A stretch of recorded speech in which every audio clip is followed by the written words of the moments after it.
classy. Yeah. We classy like that. Oh my God, that was amazing. Did y'all see that? Like that was. Come on now, y'all had it. No, y'all missed it. Oh, well, you'll see it. You'll see it again. Point, you will definitely see it again. Hey kittens, what's going on? Hey, how's everybody doing? Oh my gosh. It's so nice. So happy to see you all. I know. What's going down? With our new camera, doesn't it look better? I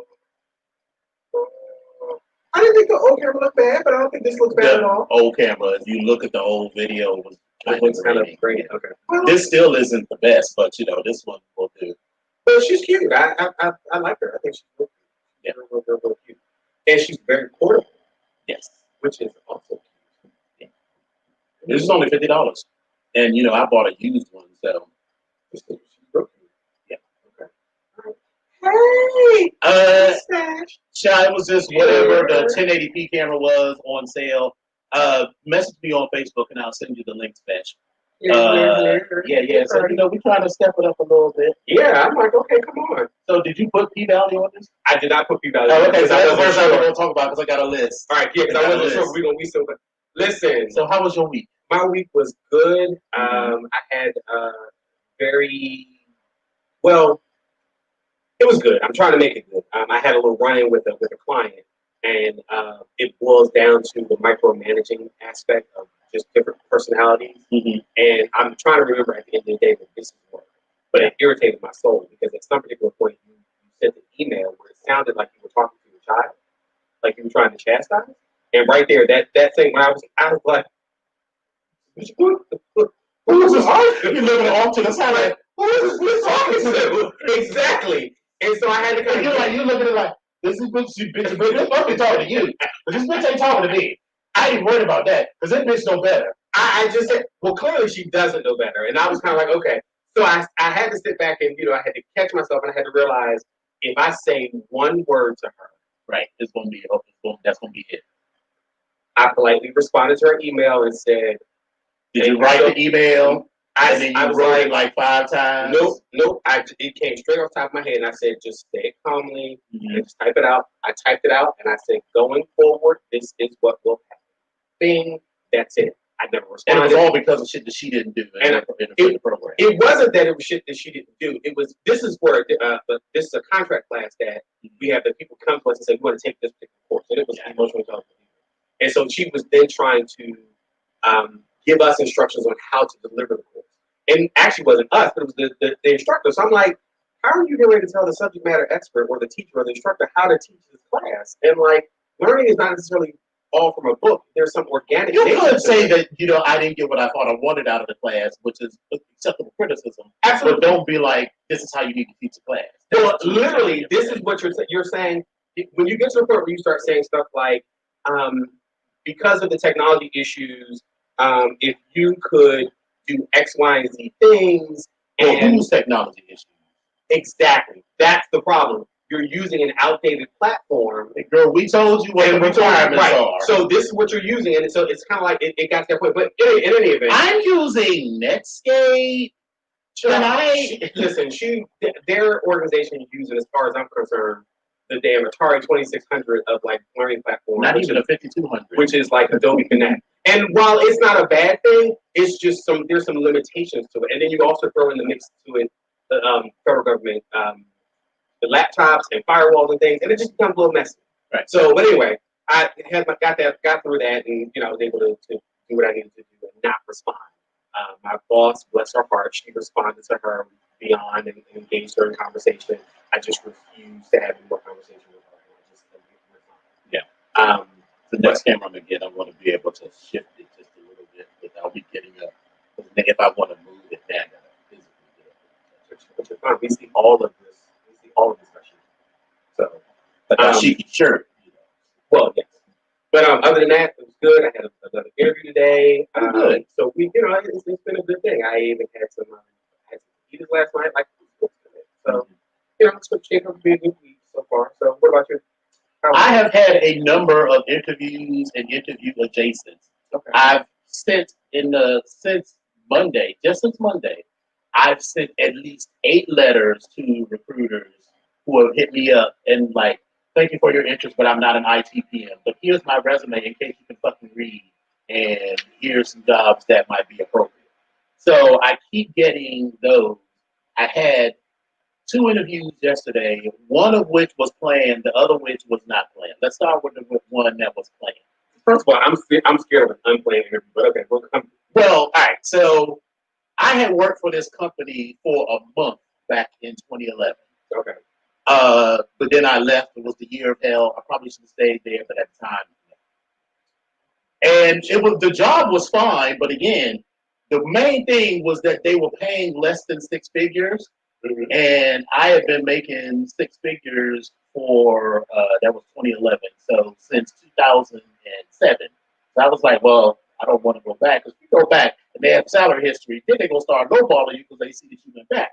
So anyway, so they was paying like 95, and then they tried to give you this bullshit, but you can make extra with overtime. I was like, girl, what the fuck you think this is, a bakery or something? It's like I want to make the money in a salary, not from working harder.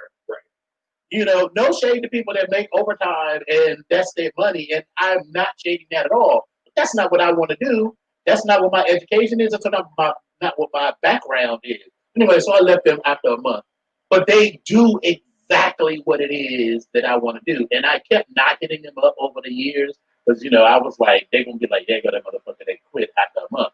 But, you know, desperate times call for desperate measures. So, you know. So I hit them girls up to the end. And by the way, the guy who was my boss, who was like a program manager at the time, who's now the president of the company, he's still like 2 or 3 people above him. But like, he's the president of the company. We're friends on Facebook. And he hits me up every now and again, usually like on birthdays or like work anniversaries. You know how LinkedIn is. You know, so we'll just say hello and chit chat and, you know, whatever.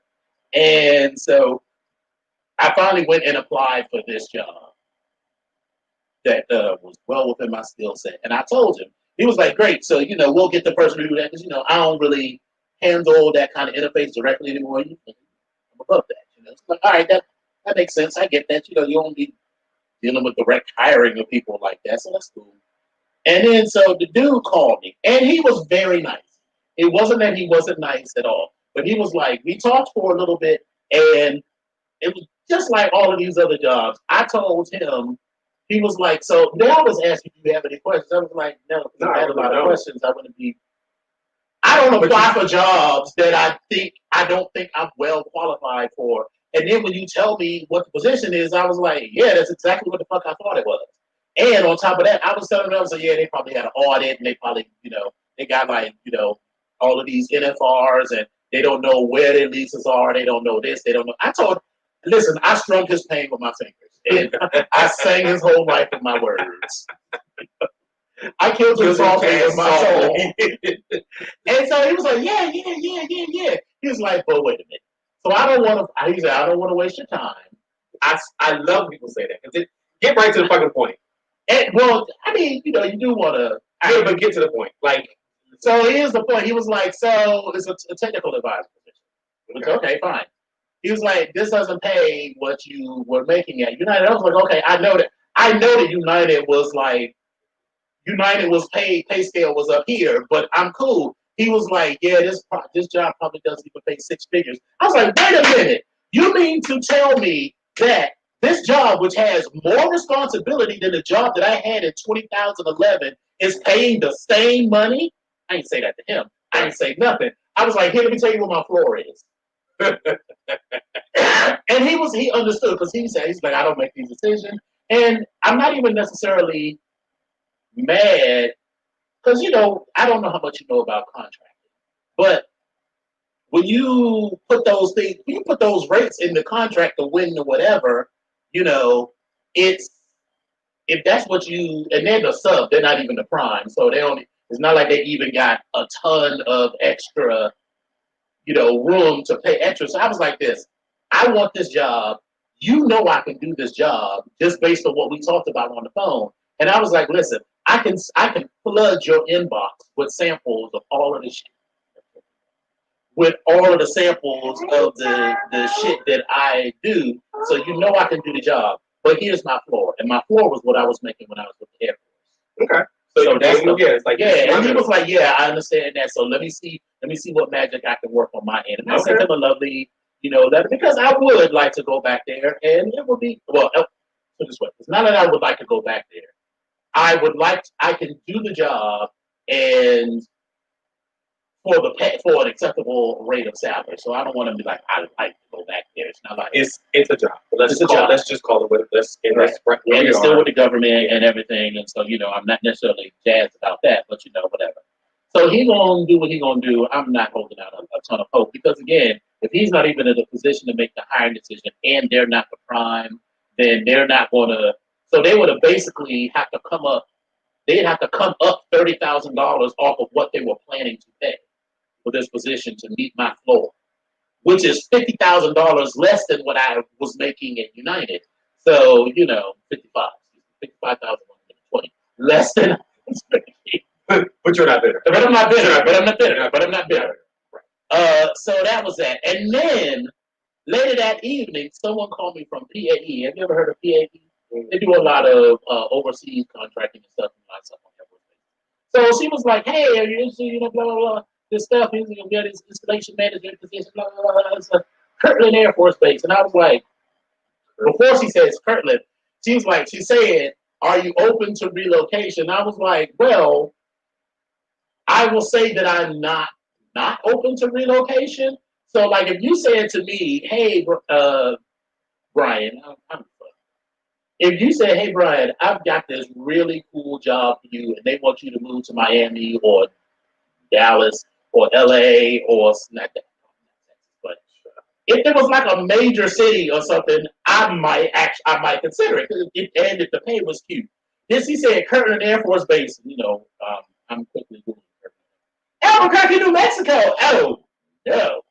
And I mean, Albuquerque is not an Albuquerque town. Nice, but and the cost of living, I understand, is extremely low. But the thing is, but there's nothing. Right. First of all, she acknowledged that most people don't stay there. They stay there for a year or two and they move on. But I was like, I will still have Washington, D.C. bills because I'm not selling my house and everything here. Right. And then she was like, yeah, we would only pay like 110. And I was like, you want me to relocate my life? Relocate my life for significantly less money. Seriously inconvenience, and then having to juggle all this shit around for possibly 1 to 2 years, and knowing you're probably going to be close to 1 year for sure, because it's recompeting next year. And so they might not, they won all of the other auction years, but all of that, I was like, girl, no, man, if they had said, if they had said like New York, if they had said somewhere on the East Coast, even if they had said like a small town, like, I don't know where the bases are in South Carolina or North Carolina, but if they had said some base there, I might consider it because still then I could be like, besides give me a little 1-bedroom or studio and keep it moving and stay there and then come back home once or twice a month or whatever and keep it cute. But Albuquerque, New Mexico is way too far for even the occasional commute. And it's not in the middle of nowhere. Yes, there'd be probably lots of, cute Latin boys and lots of cute men in uniform that I could bang out on a regular. So, well,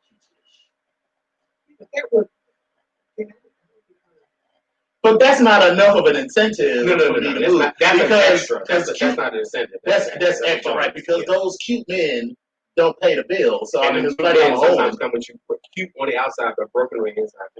Broken as hell on the inside, and most of, and then a lot of them undercover, and I ain't dealing with none of that. Yes, undercover is cute. If all you're looking for is, it's not cute. I take that back, it's not cute. But if all you're looking for is, to get your dick wet occasionally. But if you want like a community. Exactly, Tyron. In the Albuquerque. Right. Shit in the Albuquerque. But anyway, go ahead. But if you want like, not just someone to fuck occasionally, but like, not, and like, it's not like I want to be courted and dated, but you do want like a group of Judies that you can go to the movies with or something. You're not going to get that. Ain't going to get none of that. How many Negroes live in Albuquerque? And then how many over there? how many gays live in Albuquerque? So yeah, that was a no for me. So, but I keep getting hits. So this new resume is working. That's a good thing. So eventually something will hit. So we'll keep it moving. All right. So other than that, everything is everything. So I've had to cut back on my remodeling because I look back at all of the money that I spent on this remodeling like I got a fucking job. But these are improvements into your house. Oh yeah, so I mean, it's all working. So I said 1.5 exactly 1.5 Negroes, and if 10% of the population is gay, that's not even a whole Negro. Right. That's just a half of a whole on the upper left hand side. So it's like. So yeah. So let's get into it. So we got a lot. So I want since we can go to like 10 if we need to. So let's just dive into P Valley. So I just started watching P Valley yesterday. So the first thing I want to say is, I think Drake is a very attractive man. Which one is Drake? Yeah. Oh, okay. Okay, I was like, who Drake is? Yes. The guy, you know who Tyler Lepley is? The guy that plays Diamond, and he's also in Half and Half Nots. Yeah. He is who Drake thinks he looks like. I can agree with that. So you know how people will say like so and so was the Great Valley so and so. Right. Drake is the Great Valley Tyler Lepley. I'm just saying it. Even though Drake is much more famous or whatever, this is true. If you put them side by side now, to me, Drake is a very attractive man. Yeah. Well, if you don't like that. No, because Tyler Lepley is, for me, I think he's gorgeous. I think he's gorgeous. But Drake is all right. Like you said, it's the Great Valley verse. Like, okay, well. Right, because I've never said that before. Normally you'd be like, so, yeah, it's you're the great value Idris Elba. No, this is the reverse. Drake is, Tyler Lepley is, when he look in the mirror, when he conceives of himself, Tyler Lepley is who he thinks he looks like. That's what he thinks is in the mirror. He probably has the picture up on his mirror and looking at it side by side like, yeah, I look good. But you're looking at Tyler. Right. So, but anyway, so how do you feel about it? How do you feel? So I did want to watch it at first because I don't really like those Negro shows. You know how I am. But you watch the Haves and Have-Nots? No. Oh, okay. I just Googled that information. Oh, I was like, what the hell? Okay, all right. Googled that information about him. And, strippers, misogyny, women being objectified. And so that was my reservation going in. But the show is actually good. There's really good storylines, and there's some lines and some scenarios that really get me going. Okay, so I want to go back to.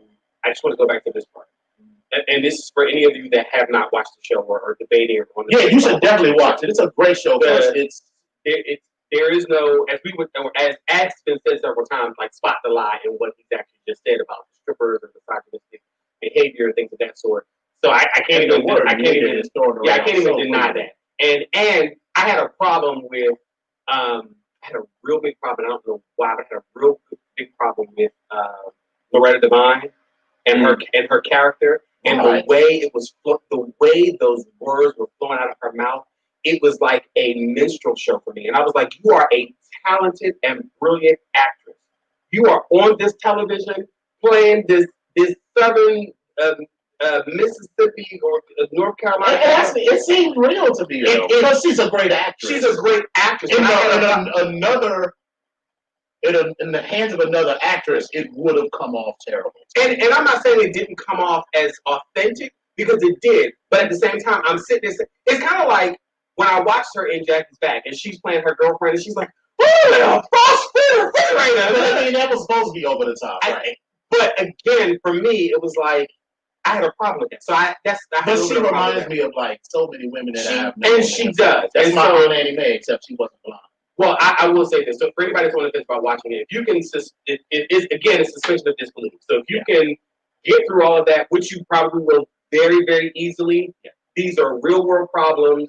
These are like everybody has a story. My life may not be, P Valley, or your life may not be the haves and have not. But there are some stories and some struggles that you understand, and there's one in particular I'm gonna talk about that I was like, oh, having a moment. Listen, I'm like, oh, girl, the way this town is set up. If I grew up in that town, I'd be like, I'm 18, I'm out, and I am never coming back again. Pretty much. I mean, I might come back occasionally to see my mother, but it'd be just like when I go to see my relatives in Montgomery.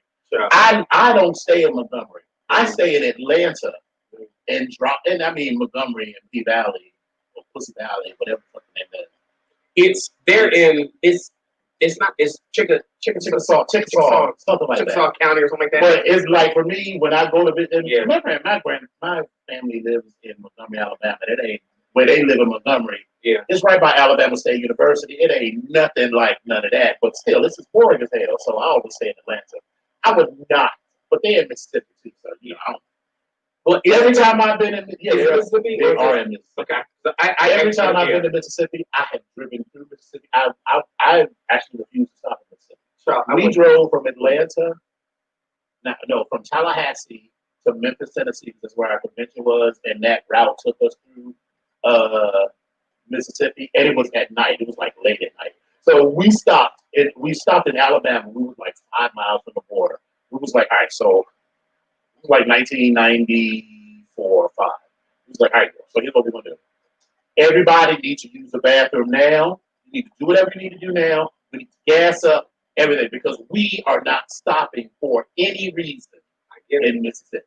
I mean, not that Alabama is, great and perfect, but I knew Alabama because I had grown up in Alabama. I was like, but we had just seen like Mississippi burning and some other shit. I was like, yeah, girl, I'm not stopping for no reason in Mississippi. Not in their reason. All right, so I don't want to tell them. I mean, I just had lots of. The storyline is basically, for those that don't know, and spoilers for all those people that is about the strip club and the called the Pink. Called the Pink. And they call it Pussy. They don't really explain everything about it. They call it Pussy Valley because there was a row of strip clubs along this. So down in the valley. If you've ever been in actually down by the old bookstore, like all that little seedy is the seedy area of town. But it's like if you've ever been to Tampa on Dale Mabry Boulevard by the stadium, by the football stadium where the Buccaneers play or used to play. I was in Tampa for work. I didn't know that. Okay, I'm sorry. There are straight strip clubs, and I mean, but you know what? Yes, I do remember that now. I only went caught up the club, and I was like, "What the fuck is this?" Because it was there's literally like strip club after strip club after strip club after strip club after Denny's after strip club after strip club after strip club. So that's why they call it Pussy Valley because back in the day it used to be, I don't know, maybe 5 or more strip clubs in a line there, but they're right by the water, and all of those other clubs burned down or flooded. Right, but the Pink is on a bluff. And so it never flooded. Right. So because they're down in this little area, the Pank, yeah. It has a lot of history. Mm-hmm. There are a lot of people that have gone through, and it's because it's a small town. Everybody kind of comes in here or comes in and out of here at some particular point. If there's a sexual life or sexual side to you, and at some point, whatever you wanted to find, you could probably find down in that area. Yeah. And so it just talks about the lives and the stories and the struggles of the people inside of that work for, as well as people that work that own it and work with the people, as well as the community itself in general. Yeah. So it tells you stories from a couple different angles, but it also shows how they're all related. Yeah. So it's pretty interesting, and but there's some characters. Uncle Clifford is probably the most famous over-the-top character. So I had my first point about I was like, this is what I said. This bitch wears the most fabulous outfit to do a drive-by.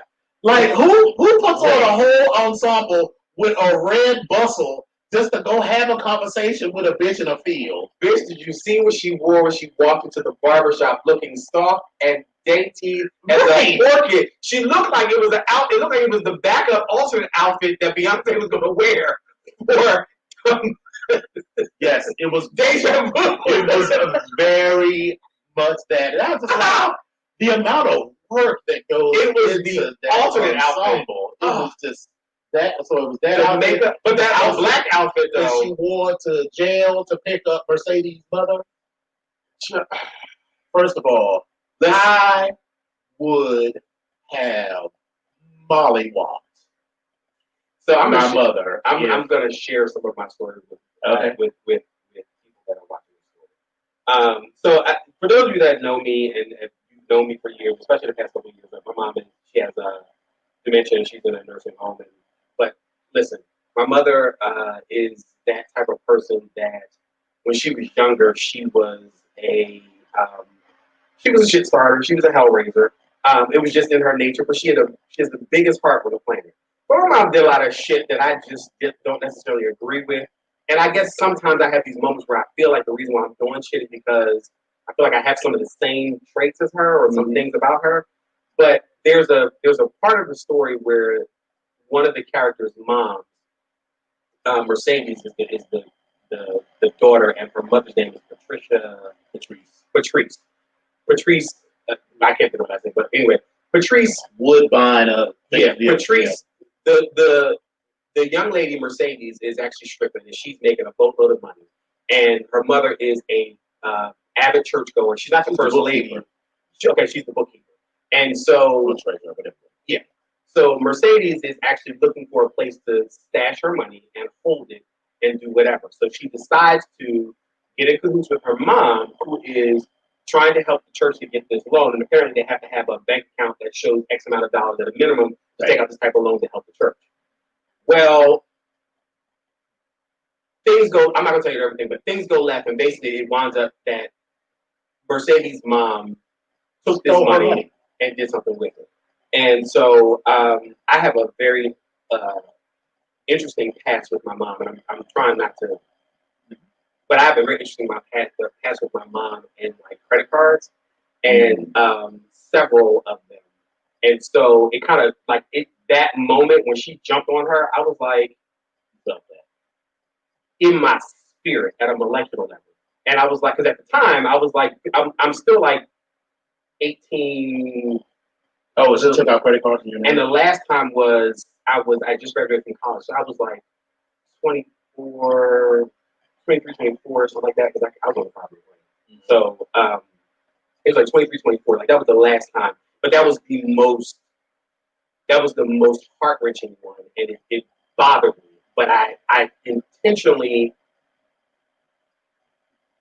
stood my ground, and I didn't have to say a lot, but the emotions were just, it was a lot. So that whole feeling of what she had and where she was, yeah, on a molecular level, I felt it. Speaking of which, speaking of Patrice, when she was getting the money from the bank, and the people blowing it like, you have a blessed fucking day too. Yeah, I'll be using that. I will be. She's a piece of work. Be using that. She's definitely a piece of work. And then she had the gift of gab. She was able to kind of, get these people on her side at some particular point. And it irritated the shit out of me. But I know she used that gift of gab. I mean, all right, so they got in a fight, and they both end up getting arrested. So now, and they're stuck in the same jail cell. So, Patrice always uses the word of God whenever she wants whatever. So now she's part of CCC, right? CCC coalition, right? Because when they got there, everybody was on Patrice's side. They was like, "How would you fight your mother?" And then she was like, "This bitch stole $20,000 from me." And everybody looking at her was like, "Bitch, you stole that money from your own daughter." So now the tables turned. So then now Patrice is like, "Oh well, I've had a visit from God and all this stuff," and then so they all like, this is your deliverance. And asked one girl what she did to be in jail, and one girl was like, I put an ounce of weed in my baby's diaper. They asked the next old woman, she's like, I slit somebody's throat. They all were like, ah! Yeah. when they pulled back from her, I was like, yeah. Yeah, that kind of is making me think of something. Coming out of that. Yeah, honey, it made me I know. Like, it made me too, because when I found out, shit that my uncles had done, and I'm just like, and then when I confronted them niggas had the nerve to get mad at me. It's like, wait a minute, you saddled me with $25,000 in debt, and then you act like I'm the problem for bringing it up to you? Girl, bye. Anyway, one of the reasons why I don't talk to the bitches. All right, so anyway, other things that are interesting. Marilyn Monroe. When Uncle Clifford referred, he's like, "Who the fuck you think you is, Marilyn Monroe?" Listen, but hold up. But for the record, Miss motherfucking Mississippi, M.I. crooked letter I. Which is such a long ass name for them to say it every goddamn time. Baby, she is beautiful. They have all these, like, if you've seen the Jennifer Lopez movie, what was it? Strippers? I can't think of what it's called. Yeah, that her stripper movie. They had some beautiful shots in that. But baby, Miss Mississippi and P Valley, they have some beautiful moments. Because there's this one moment where motherfucking Mississippi has both hands up on that pole and them legs cocked wide open, and she's strolling around just as slow. I said, and I will say, how beautiful this is.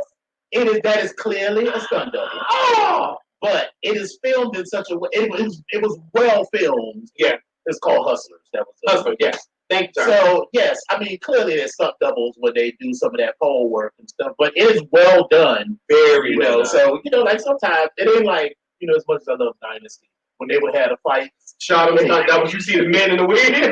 All you miss is the beard. Right. But whatever. So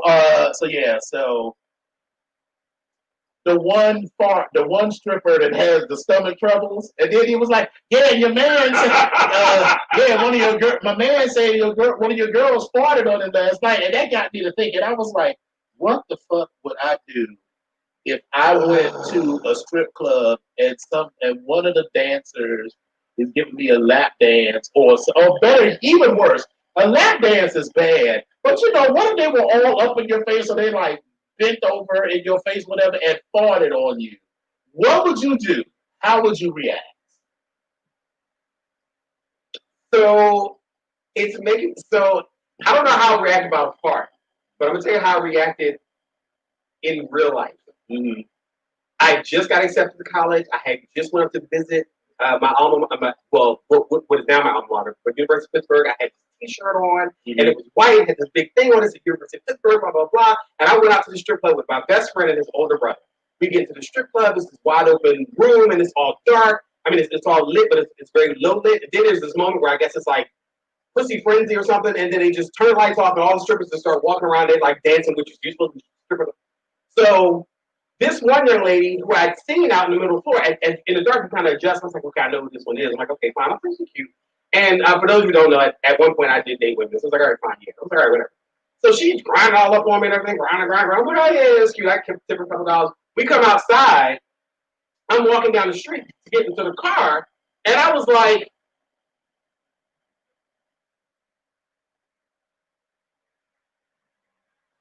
this hooker, because that's what I'm gonna call her at that particular moment, had opened them legs and put upon my shirt her vaginas.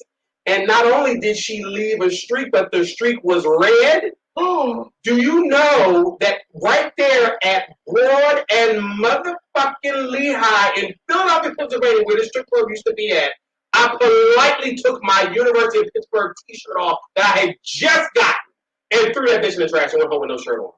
I was so mad. I was like, this bitch bled on me. And let me be clear, it was not like it was the gallons of buckets. It was blood. It was like the streaks of blood on it. I was like, are you fucking kidding me? Controversy? I don't know what the fuck it was called, Mike, but it was right. This was in 1980. This was June of 1989. Yes. I don't know what the fuck it was. But all I know is I'm a little pissed off. Yeah, so the fart, I don't know how to react about that, but that right there, that took me over the edge, and I was like, I can only imagine, like the last time when I was in the champagne room, you didn't come to Atlanta when we were at LLC last. No. Are you going to bring this up again? No, this had that's nothing to do with that. Was this that same trip? No. Okay. Because you didn't come there. That's what I'm saying. You didn't come to LLC with us the last time. This was the trip with.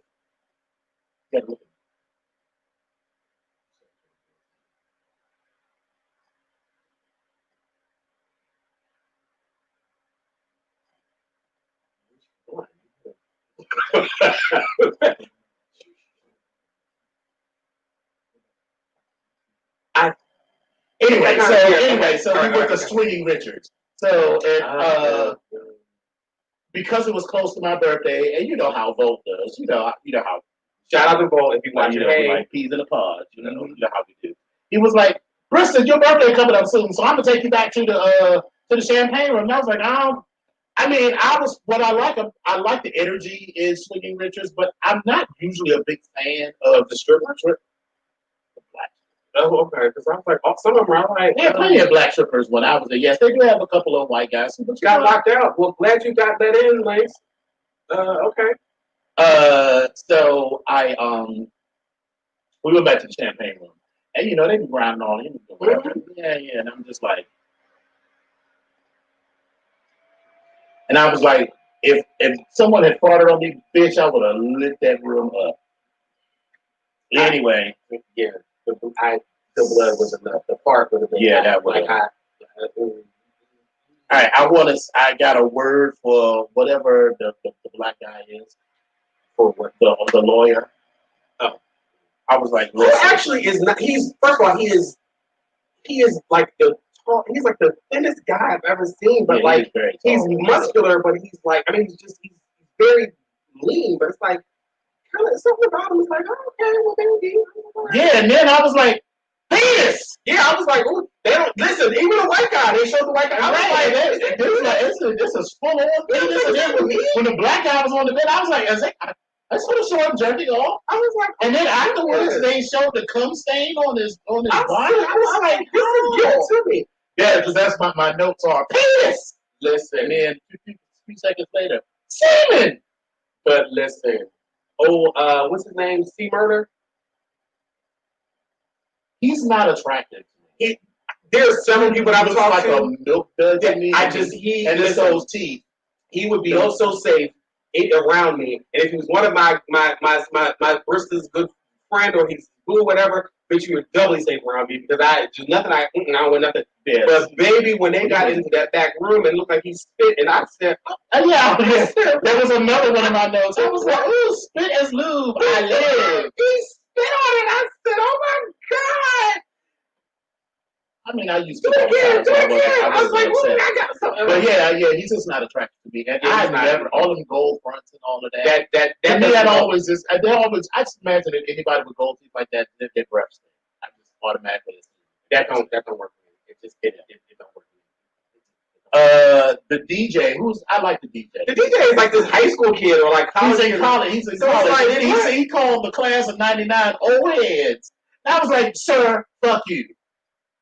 We're not gonna. I'm like, everyone, fuck you, bitch. All right, we're not gonna do it. It's like, so then the queen that was in that was at the front desk.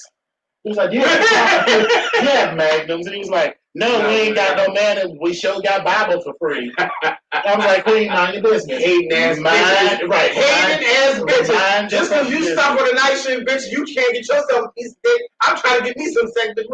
But okay, I digress. Right. And then I was like, girl, you could put like a jump drive or something.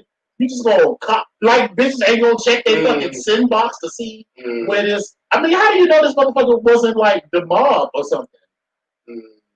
Although I'm still not sure. So here's what my thought is. Spoiler alert. You don't want none of this. Yeah, but here's her boyfriend was most likely boyfriend or husband most likely abusive. Yeah.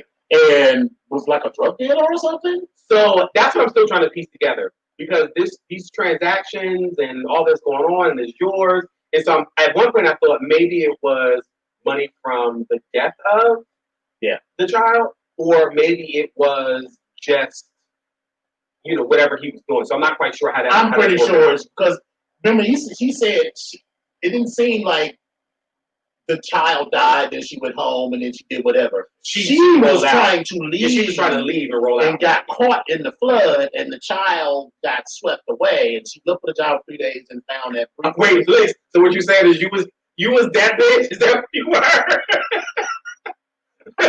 You used to be that. You used to be that bitch. I'm so sorry for you. I'm so sorry. What though? I mean, we know that it works, but it's not. I mean, and maybe at other ones, but I can only imagine what it's like to be the front desk at the Washington Plaza Hotel. Because let me tell you, all right, so if you hoe at all, and I know you hoe occasionally, You see the girls always be wanting to get flooded out, and when you see you like, I got a room at the Washington Plaza, and I just be like, so they just be letting random. I mean, most hotels just. I mean, yes, and yes, Washington Plaza did used to be the host hotel for MAL, but that's been years now. So they must not have no security or anything in there because it was just the. Ooh, so is that what you do? Well, she don't want to talk about it. I have not. I will not confirm nor deny. Will not confirm nor deny anything. So I'm sorry. We what's going on? Oh, where was I? Okay, so we have email. So I got two more things to say. One, I want to say to whatever Sigma dude is. Sigma. He's got the brand. You talking about? Oh no, it's a 5. I think he's an iota. That's what I. Oh, that's an iota. Yeah, that's not a Sigma. Because I couldn't. They were not showing it. It was round. It was round. It looked like so. That's a 5. It looked like a 5. So I wanted. I think he's an iota, and my grandbaby's in here, and so I think that. So if you're watching and you've seen the show, please let me know if he's an iota. Because I think that's what their brand is. Because you can never clearly see it, but I think that's what it is. But it's like keloided over. Yeah, it's very. You can never clearly see it. Because they never like focus. Yeah, you can never clearly see it, but I think I think he's an iota. So, but anyway. So as one thing for him, take it from me, do not fall for the pretty, damaged, light-skinned person. It never is going to end well for you. I'm just telling you now. It wasn't iota. Okay, I thought it was because I could never clearly see it. That's what I thought. Yeah. But okay, he said private. Okay, great. All right. Thank you, baby. Yeah. Yeah, your friend got a nice piece. Yeah, he got a nice booty too. It was cute. Well, I don't know because it was really. I mean, I don't necessarily. It was very petite. No offense, but I like a little petite. I mean, a little petite booty is fine. I mean, that's fine. But that white boy had a nice booty too. Yeah, he had a very nice body. I was like, okay, cool. And wait a minute, that white one with red hair, the black guy. The black guy at the owl. No, the one with the two white brothers. He's the half brother. He's a child. No. I think he's very attractive. The dude that's in the back with Uncle Clifford that was helping her balance her book. Oh yeah. With the motherfucking hat on. And I think that's cousin Al or Uncle Al, whatever. Look here. Call me. Hey Al, call me. Yeah. I'm a big Al. Right. Call me. The last thing I will say, Clifford's line. We ain't got time for those white girl kids, even though they are very tasty. Listen, Uncle Clifford is the best line. Yeah, he as funny as he is and as outrageous as he is, he speaks a whole bunch of truth. And it's so funny to me that, he is going through all these different changes and he's still managing to hold it together, at least in the public eye. Yeah. So But again, story of most people's lives, because just like we're now sitting here having conversation, and you guys are listening to us. I mean, we all got stuff going on in our lives, so but listen, this is what it is. So, but a shout out to the show. I think I like it, and they're going to be on hiatus. They come back on the 30th. So they're off this week, and then they'll be back. They come back on the 30th. So if you all haven't watched it, then definitely come on through and check it out, and let us know what you think. So, but spoiler alert. Next week, I'm just letting y'all know. Next week, we're going to do a versus. We're going to have. I'm getting the Rihanna versus Beyonce versus together. So I'm gonna need all my Beyonce and Riri stands. I'm telling you, man. Beyonce. I don't know. It was so hard because I'm telling you, I had to go back and think about it. But anyway, we'll talk about it next week. But I'm just letting y'all know it's going down next week. It'll be Beyonce versus Riri. I'm just letting y'all know. Okay. But so this week there was a lot of other shenanigans, and we have a lot of stuff to talk about. So we have a lot of time, but I don't want to drag it out, and we don't want to keep you guys here all night long. But so we don't necessarily have Stunt Queens per se, but I think they kind of earned their spot. We'll figure it out. Yeah. No, we do have one. So we got evil. Well, yeah. So. All right, so let's start with Diamond and Silk questioning systemic racism at Fox after being asked. Let me start by saying I don't really give a fuck. I mean, I do not care. I fuck them. They bought all this shit on themselves. They said shit. That they are those Negroes that they're those. I'm not like other Negroes. And, I don't know what their game is or what their angle is, but, they've chosen a side. It's the side where most black people aren't on. So, listen, I died when I even heard the idea of them talking about systemic racism. I was like, bitch, you work at Fox News. What the fuck did you think? Like, what the? Okay, girl. All right, so now this next one, Sweetie Pie. I've heard of the show. Oh. I've never had one.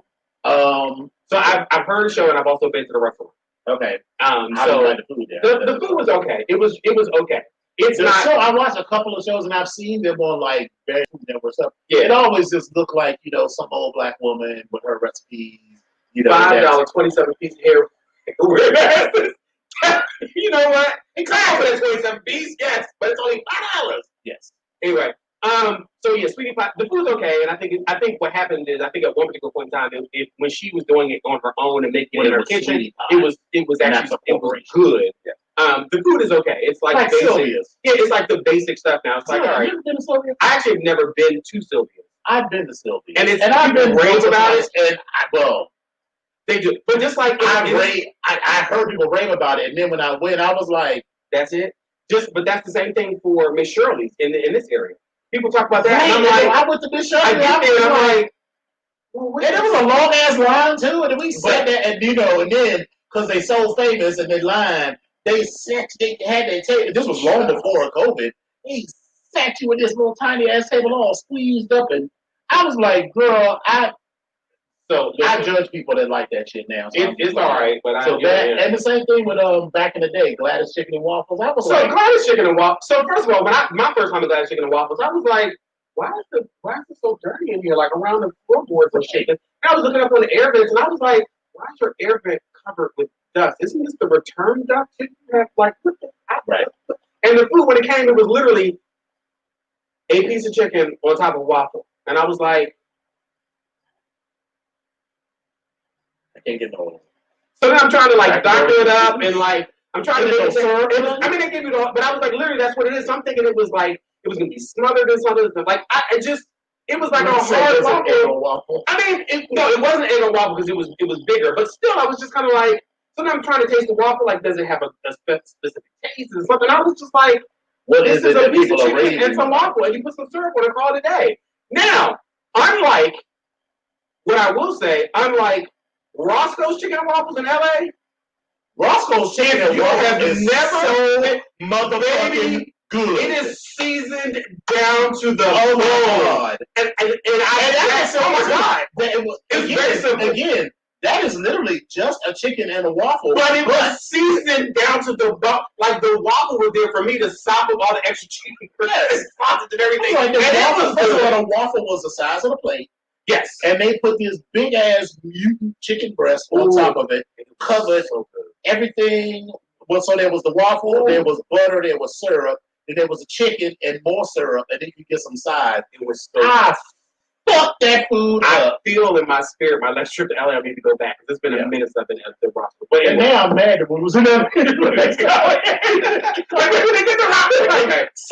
right. We forgot about it. That's anyway, all right. So yeah. So all right, so Sweetie Pie, yeah. Sweetie Pie. So Sweetie Pie. So James Timothy Norman, the owner, he's the son of who the restaurant named original Sweetie Pie. Is she still alive? She's still alive. Okay. And so she's not directly involved. She's kind of pulled back a little bit. And if many of you may know, she was actually a former Ikeette.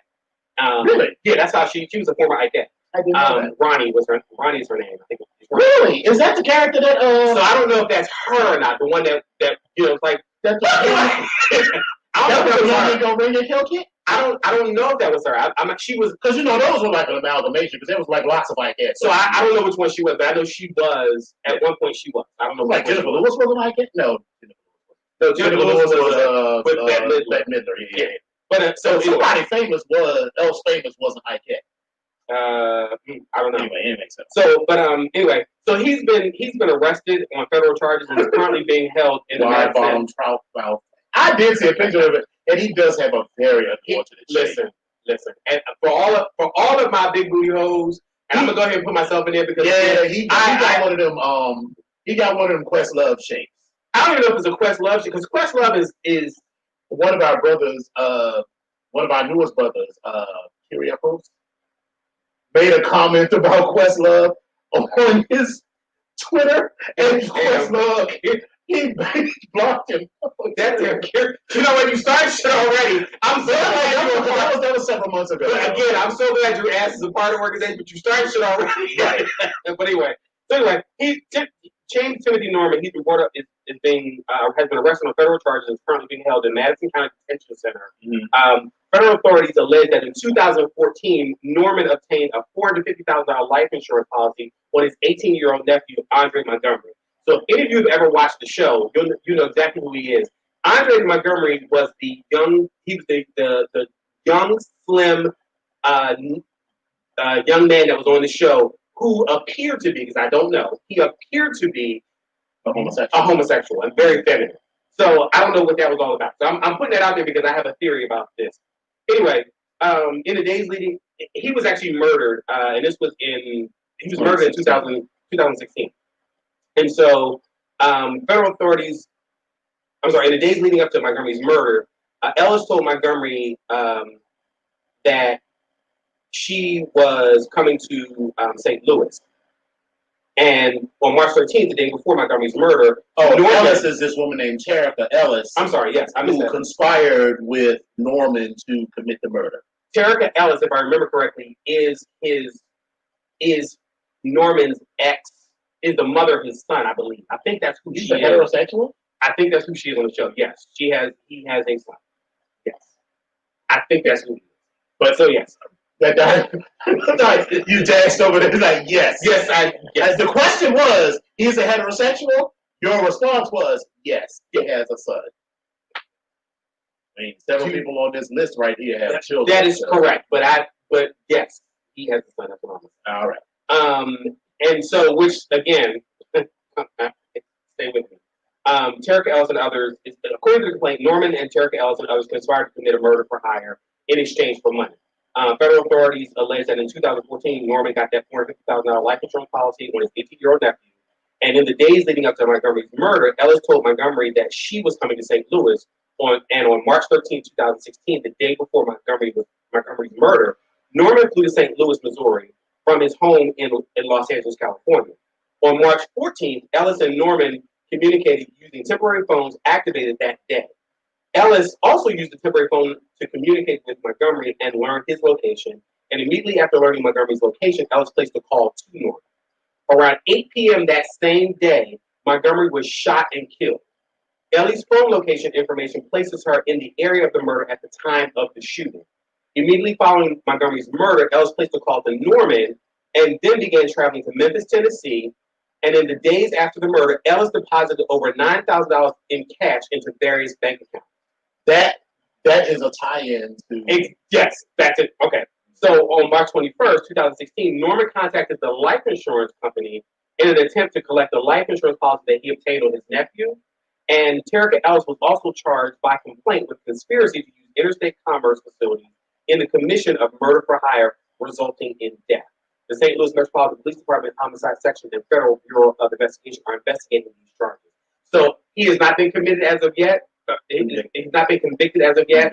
He's been arrested and he has been charged. So I guess all this is alleged that he shot his nephew. Right. So first of all, my cousin, who was a child psychologist, Joyce used to say, she used dumb shit as a child and then lie about it. He was like, who opened a peanut butter? Not me. Bitch, you got peanut butter all over your butt. And you're the only person in the house besides me. Right. And your sister is allergic to peanuts, so who the fuck else ate it? All right, so whatever. She's like, if you're going to tell a lie, at least tell a good lie. You are going in. Who's talking over the camera this dude at all? Just going in on him. I told you I got you on Facebook. She posted this picture and she went in on him. Yes. And on him. So there is no good reason that I can think of for a non-famous person or someone who isn't. I can't think of a good reason to take out a $450,000 life insurance policy on an 18-year-old. Like that doesn't make any sense to me at all. Like nothing. If that person had taken it out on themselves, yes, that's one thing. To say, for whatever reason, and because at this particular point you are owning a business, you're an entity, and all that type of stuff. Like I can see that.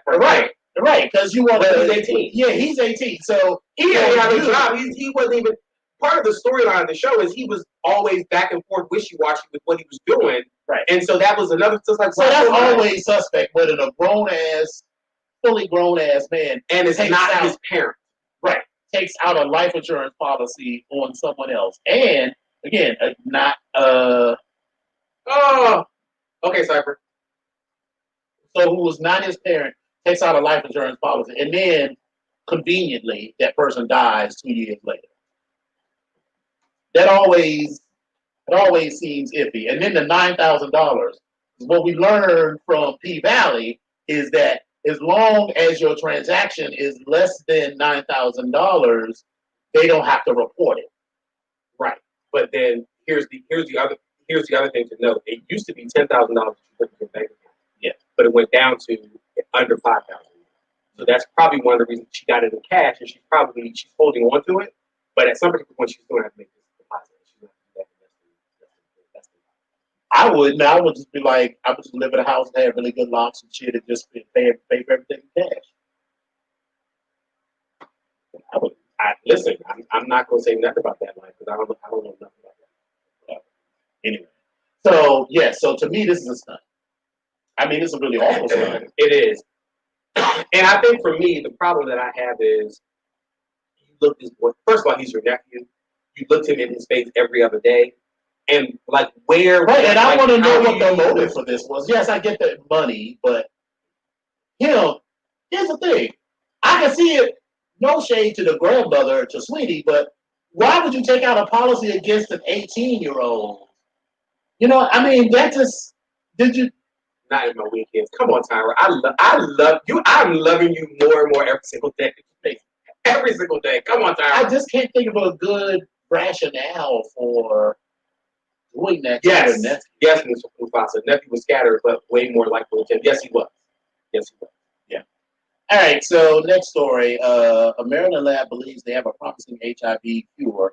Will start Baltimore trials next week. So a Maryland lab say they will begin these human trials. This company is called American Gene Technologies. Believes the treatment is promising and could lead to a cure for HIV. Phase 1 of the study will be held in the Baltimore and Washington, D.C. area, including at the University of Maryland. The first patient will be selected as soon as September, and scientists can know if it was successful by late December. Following the treatment, researchers hope the patient will feel symptom-free and be unable to transmit the virus. So, listen, good news. Hopefully, we're on a road to a cure, and we'll figure out what's going on with that. Right? We shall see. Now, the next thing that we were talking about was there was this homophobic troll that asked a lesbian-owned bake shop to make a cake for them specifically. Now, this right-wing troll ordered a cake with a homophobic message on it from a lesbian baker, hoping she would refuse, and then cried discrimination when she graciously made it anyway. April Anderson, who runs Good Cakes and Bakes in Detroit with her wife Michelle, and has previously baked for Oprah Winfrey, told the Detroit Free Press that she received an online order for a custom red velvet cake in July 19th. And she said, I'm ordering this cake. The person said, I'm ordering this cake to celebrate and have pride in true Christian marriage.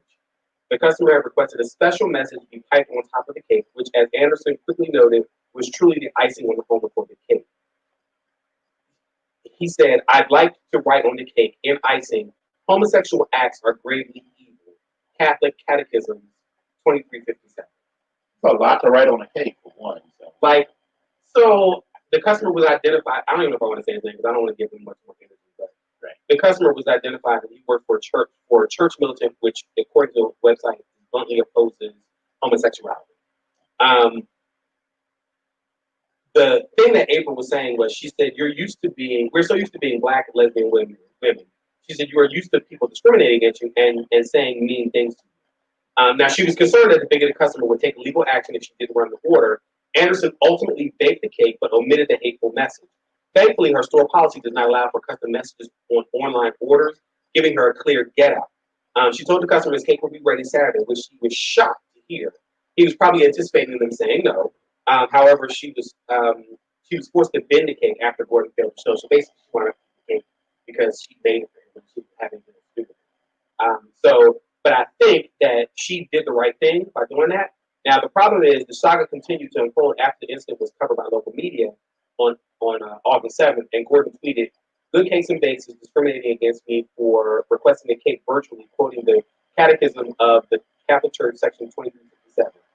No more anti-Catholic discrimination. See you in court. So we don't know how the story's going to turn out. We don't know what's going to go on, but ask for a cake to be baked. They baked it for you. You never went to pick it up, and now you say they're discriminating against you. They won't bake it. Tune in for more. I'm going to keep my eye out for the story. Let you guys know how this is actually. Yeah, I'm going back to the previous story for 1 second to see if his links asked if they were looking for trial volunteers. No, it does not. But the name of the company is American Gene Technologies of Rockville. So perhaps you can go to their website or email them or look for information to see if they are. On this particular story, I want to say that I've been one of those people that are like, I don't feel safe. Well, it's not that I don't feel safe. Well, that was the words out of my mouth. This is a private business. I am not advocating for anti-gay bakeries.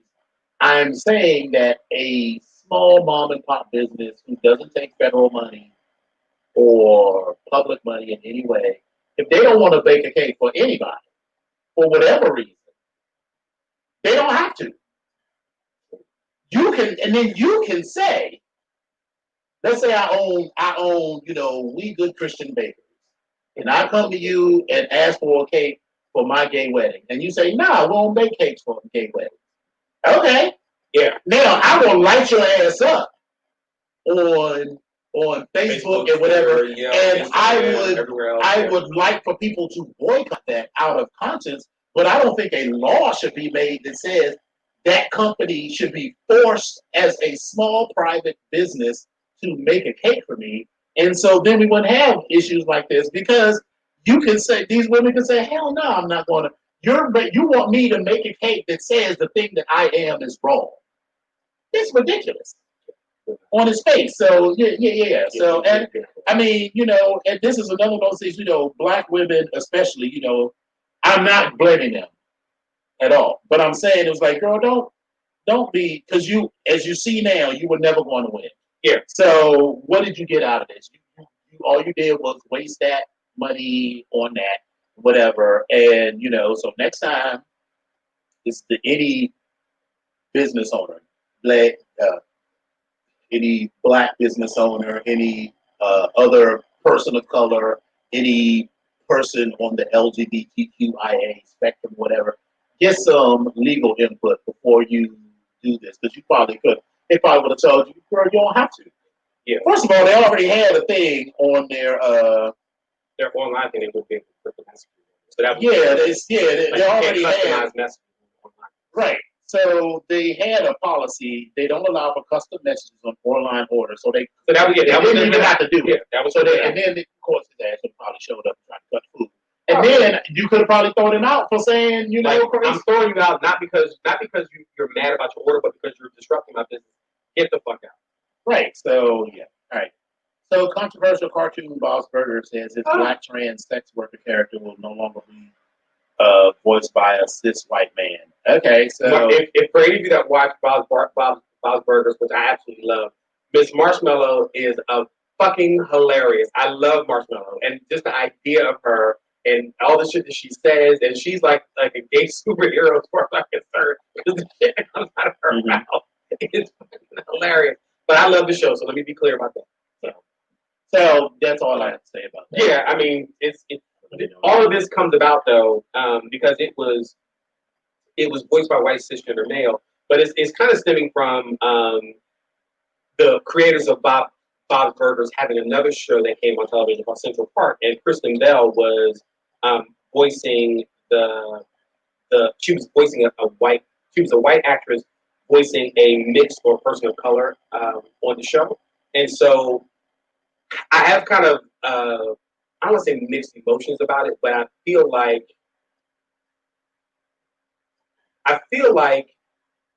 it's a cartoon, and while representation does matter, I still feel like there's some artistic. There's nothing that says that the person. You can argue this either way. There's nothing that says the person needs to be black. Nothing that says the person needs to be white. Nothing that says the person needs to be male or female. But again, it's one of those great areas where it makes sense to have someone that lives the experience. But then at the same time, it's kind of like, well, do we really have to? That's just the question. I always try to play both sides of the thing. I agree. I mean, I know where you're coming from because again, if this was, an actual series with live human actors, and I was, of course, character, even if they were doing voiceover. And I mean, I guess, but I feel like I feel like you're making this a thing when it doesn't need to be a thing. When the thing that really is the thing is not enough black people playing visibly black people on screen, because the character on screen is at least black. Yes, and also, are you suggesting that there is like if you didn't tell me that so and so was black? How would I know? So, like, if I wasn't familiar with Kristen Bell's voice or whatever, right?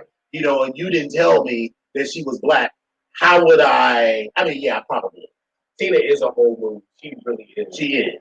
She's a whole. But I didn't know until I guess maybe I did, but I didn't really think about the fact that the guy that voiced Cleveland on the Cleveland show and on Family Guy was not black.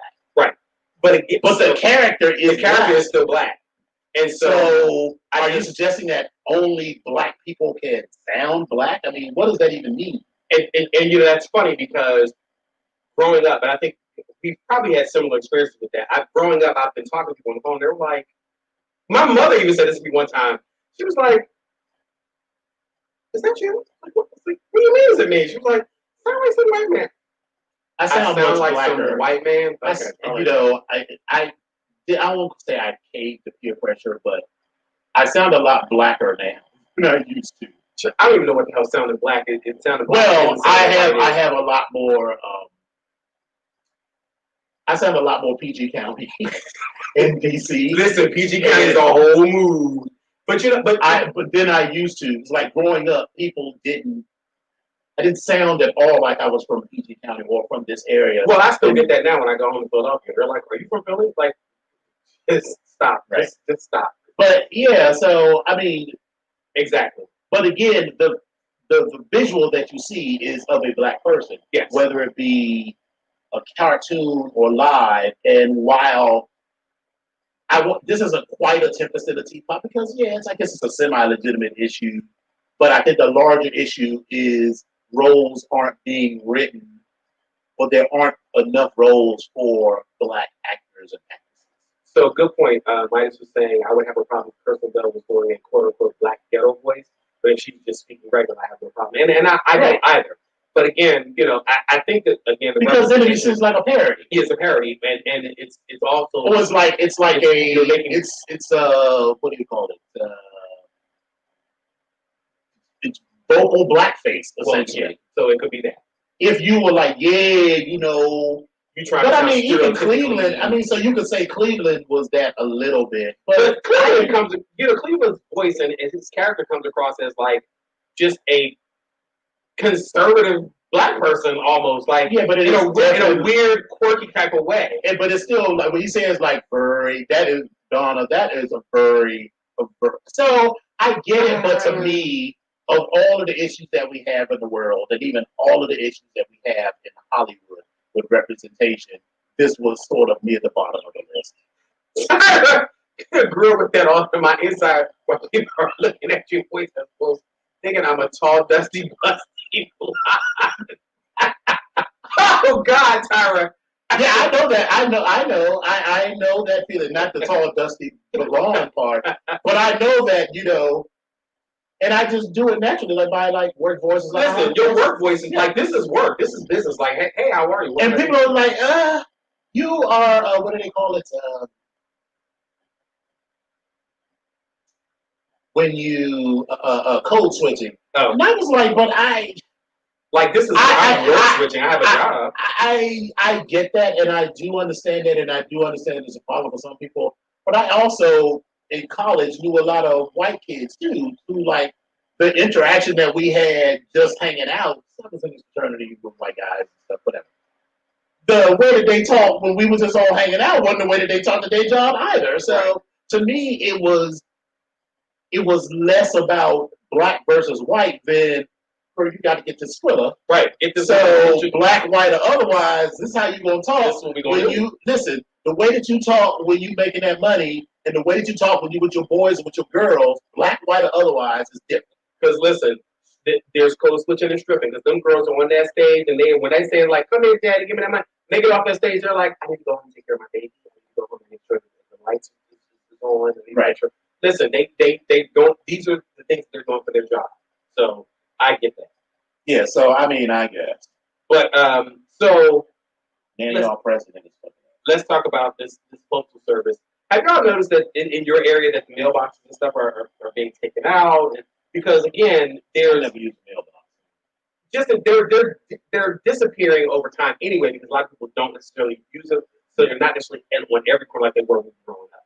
However, but the postal service was seen hauling mailboxes away in trucks as Trump's pick to lead USPS makes controversial changes before the election. Right. So the USPS says removing mailboxes shouldn't affect people at all, as residents warn they are losing access to no-contact mailing options amid the coronavirus pandemic.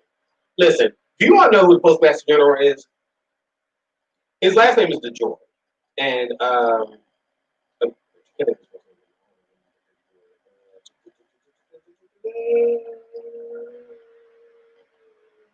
Louis DeJoy. Louis DeJoy.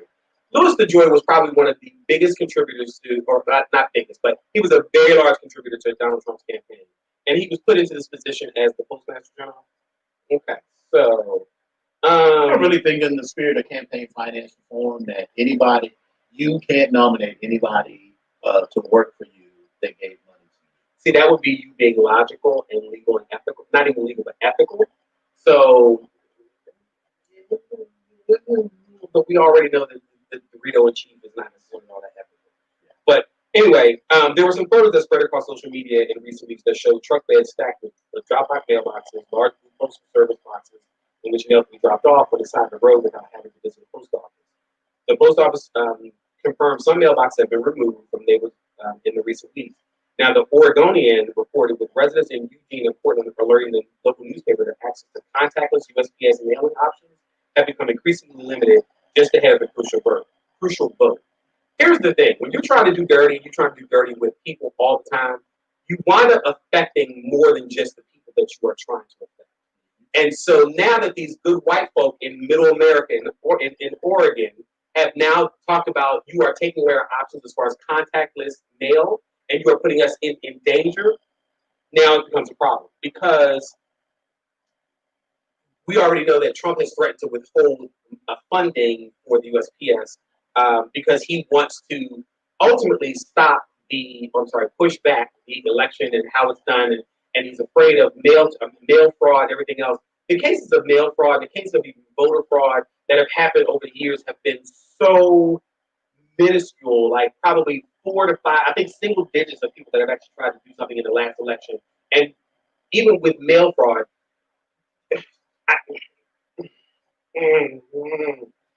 so if you want to vote, there are several options. Yes.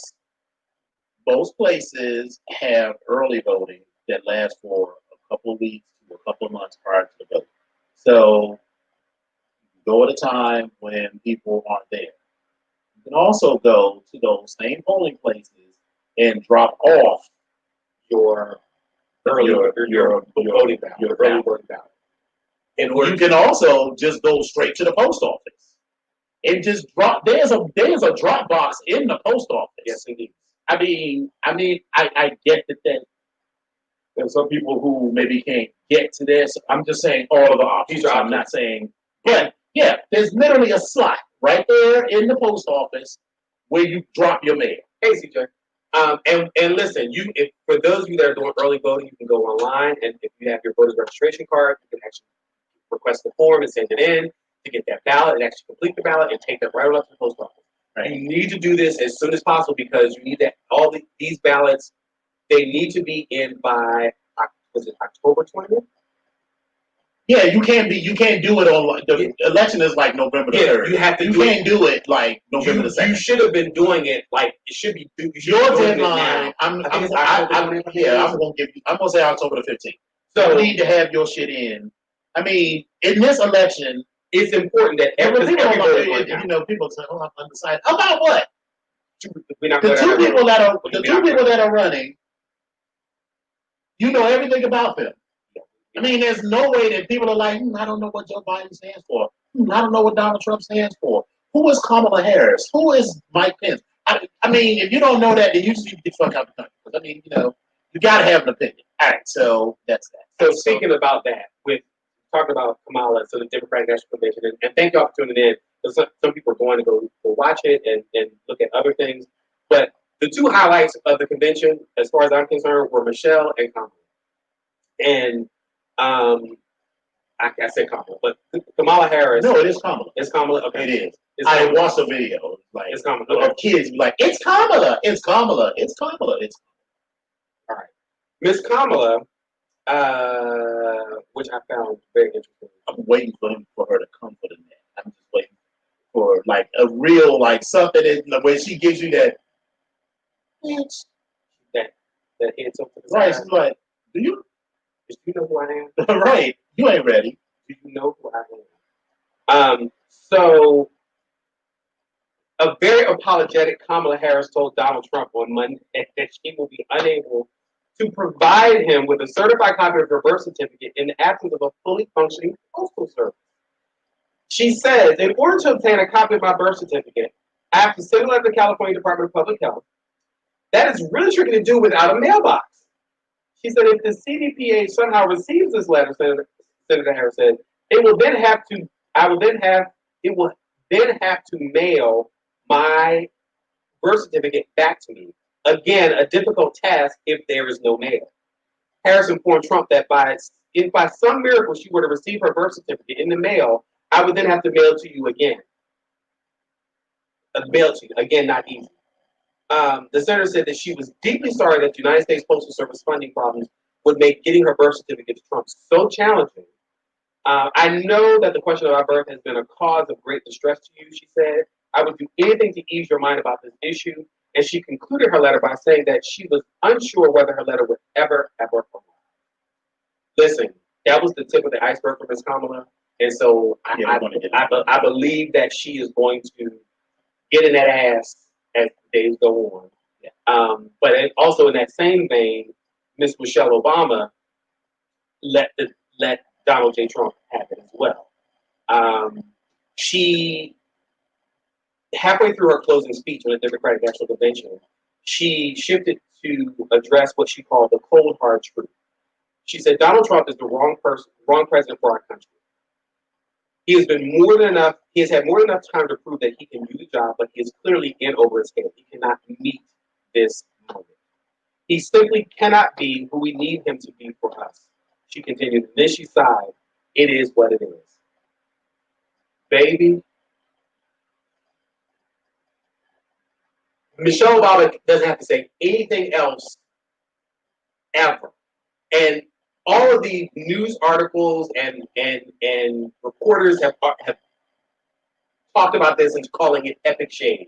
Well, it's not epic shade. It is shade, but it's some shade. It's not epic. It was not shade. It was not epic. No. But it was good. I thought it was cute. It was cute. It was real cute. It's cute for her. During her speech, she seemed to address the idea that that idea herself, offering a clarification to her now famous words in the 2016 convention, because she's been known for having the spotlight at conventions where she said, when they go low, we go high. She says, going high is the only thing that works. She insisted, but let's be clear. Going high does not mean putting on a smile and saying nice things when confronted by viciousness and cruelty. Going high means taking the harder path. It means scraping and clawing our way to that mountaintop. Now, much like Obama's turn of the phrase, Trump's "it is what it is" went down as one of the most striking moments in an interview filled with him. So, for those watching her on Monday evening, the subtle reference to the president's defense early this month made her singer much more memorable. And someone wrote that it was a brilliant retort. And during an MSNBC's analysis of the night, TV host Nicole Wallace praised it again as epic shit. So, listen, it was cute. That's a white girl saying this everything. But great. Okay. There we go. So, all right. So I think the last story for tonight is. Well, I do want to mention these couple of these things.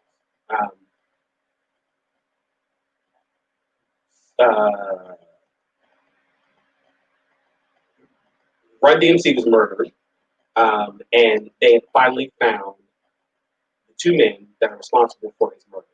Now, yeah, when I saw that story, I was like, I forgot. I knew I remember that he was dead, and I had forgotten that he was murdered. Now, there's a long, intricate story about him involved in some cocaine and about a sale and about how somebody was going to be cut out, which is one of the two men. And it wasn't actually Run DMC, it was Jam. I'm sorry, it was Jam Master Jay, who was going to cut him out of the transaction because there was 10 kilos of coke and all this stuff that was going on. But again, on October 30th of 2002, that's when he was actually shot.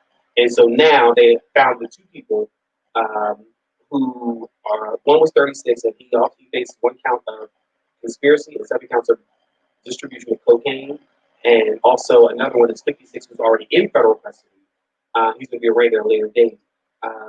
He was convicted in 2007 of another Hobbs Act robbery, stemming from a string of gunpoint robberies in New York City and Long Island. He was sentenced to 210 months in prison and is scheduled to be released in April 2021. So again, we'll see how that rolls out. Thankfully, they found the killers of Jam Master Jay. They credited him for being a pioneer in music and all these different things, and Jam Master Jay was great. They gave Run DMC, they put them in the Hall of Fame for crossing boundaries and coming out with the whole Walk This Way thing and combining such a large rock group and rap song and all these different things, but they're in the Rock and Roll Hall of Fame. Yes. But the other story I wanted to mention was MC Light files for divorce from her husband after 3 years of marriage. So she was married to a man.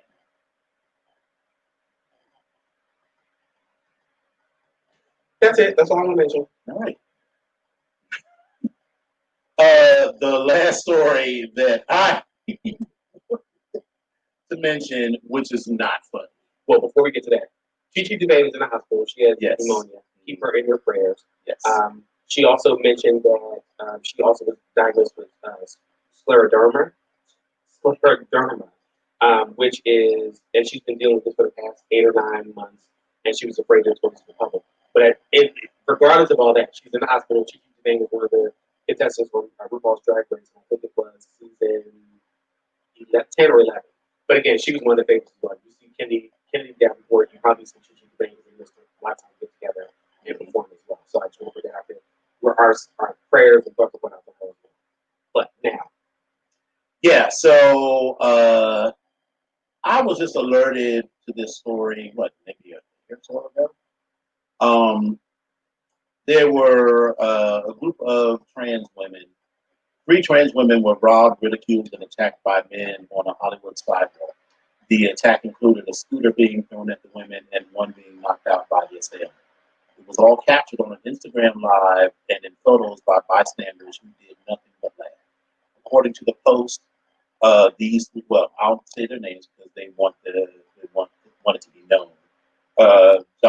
Jocelyn Flawless, Eden the Doll, and Jocelyn White Rose were all attacked as they were trying to get into an Uber.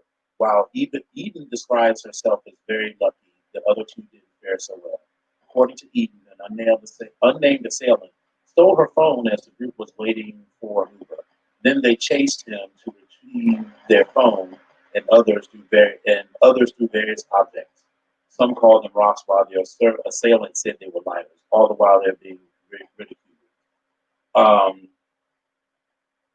They did a bunch of other things, and Eden actually had to buy her phone back by giving her whatever cash she had on hand. And haven't watched the video because I don't need trauma porn in my life. And I'm not saying that anybody that does did, but I didn't need it to believe these women's story or to advocate for them or to let them and any of our other trans friends know that if we out together and someone does that, you ain't got to worry about where I'm going to be. Yeah, it's so funny because we talked about this last night for like, for a hot second. Mm-hmm. And I just got finished watching the video, and I was so like, I'm welling up now because I felt so bad. I watched the video and I was just like, I can't bring myself. I can't bring myself to understand what makes you want to do that. Right. And I felt, I was angry, I was mad, I was sad, I felt helpless, even just watching it, and I was in shock because of the way and the things that were being said, and that was the thing that bothered me the most because they were treating them almost like they were subhuman, like they were like lower than some amoeba on the ground. Like it was and at the point where you made this young lady take her shoes off, and you made the other one buy her phone back from you, and all of that was, being what it was. At one point, you then ran over and hit this woman in her head with some object and knocked her out when you cracked her head. Like, are you kidding me?